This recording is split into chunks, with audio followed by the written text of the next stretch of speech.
What's your outlook for the currency going forward? Do you think the government will be able to keep it stable? Well, ultimately, I think what happens is that the currency does stay stable because they've got a corporate sector that's issued a lot of dollar bonds in the last 12 months, or actually the last 2 or 3 years.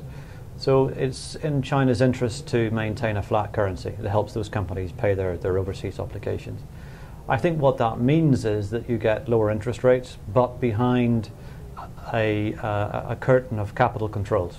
In other words, the capital liberalization that has been talked about in the Shanghai 2020 plan, for example, probably slows down. But certainly I think there's limited downside from here. So we would say at Coutts we've got a target of 640, maybe 650 at the top.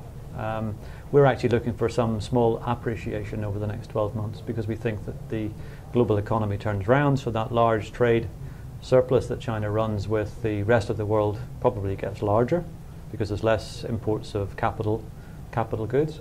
So that tends to push dollar renminbi lower. The RMB is under pressure to depreciate further. So how much do you think it's going to cost the Chinese government to keep the RMB stable?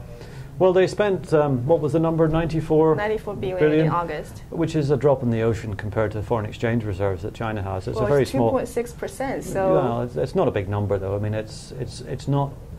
The 94 is not just sales of foreign bonds. It's also foreign exchange transactions through the banks. It's a number of things all in one. So the likely sales of foreign exchange reserves was probably half or thereabouts of what was reported. If you look at the American Treasury numbers, they're not telling you that China's sales were very abrupt in August.